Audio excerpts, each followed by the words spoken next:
7 police officers involved in the suffocation death of a black man, Daniel Prude, last spring in Rochester, New York, were suspended Thursday by the city's mayor, who said she was misled for months about the circumstances of the fatal encounter. Rochester Mayor Lovely Warren announced the suspensions at a news conference amid criticism that the city kept quiet about Prude's death for months. Mr. Daniel Prude was failed by our police department, our mental health care system, our society, and he was failed by me. The 41-year-old Prude died when he was taken off life support March 30th. That was 7 days after officers who encountered him running naked through the street put a hood over his head to stop him from spitting, then held him down for about 2 minutes until he stopped breathing. Former Vice President and Democratic Party nominee Joe Biden met with the family of Jacob Blake, a black man shot by a white police officer in Kenosha, Wisconsin.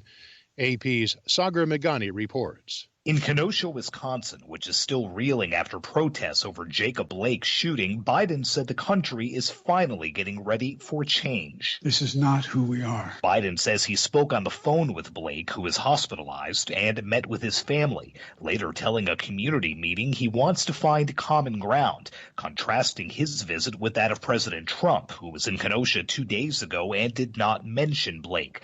Biden heard from activist Portia Bennett, who says black people have been shown for years they just don't matter. I see it, I live it. Biden says he'll fight for change. There's certain things worth losing over.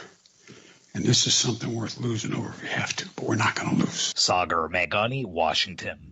76 wealthy nations are now committed to joining a global COVID-19 vaccine allocation plan co-led by the World Health Organization that aims to buy and fairly distribute the shots. Reuters' Joe Davies reports. The plan is called COVAX, and it's designed to discourage national governments from hoarding vaccines and to focus first on vaccinating the most high-risk people in every country. Its backers say it should lead to lower vaccine costs for everyone and a swifter end to the pandemic.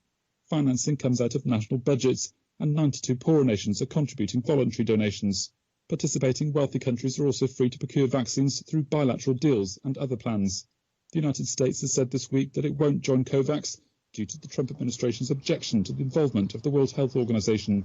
It's also said the US won't be paying some of the $80 million it owes the World Health Organization, as it plans to leave the agency next year.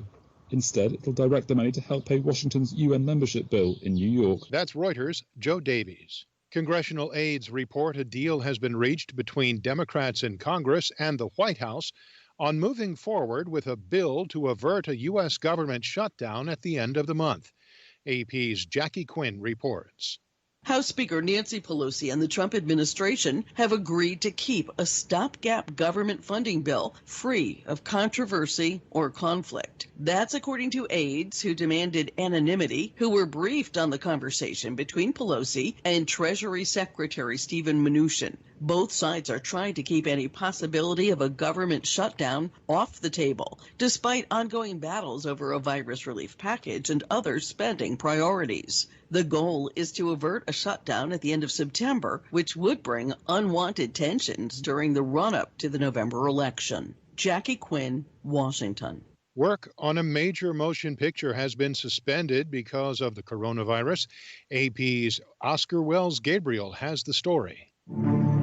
The latest Batman movie was one of the first to resume filming in the UK during the ongoing coronavirus crisis, and just like that, production has now been stopped after someone working on the movie tested positive for COVID-19. A representative for Warner Brothers says the person infected is currently in isolation. Production of The Batman, starring Robert Pattinson, had been on hold for nearly 6 months because of the pandemic, which shut down Hollywood movie and TV productions both here in the U.S. and elsewhere. I'm Oscar Wells Gabriel. Wall Street's main indexes closed sharply lower Thursday, marking their deepest one-day dives in months. The Dow Jones Industrials dropped more than 2 3/4%, while the S&P lost more than 3.5%. The Nasdaq fell almost 5%.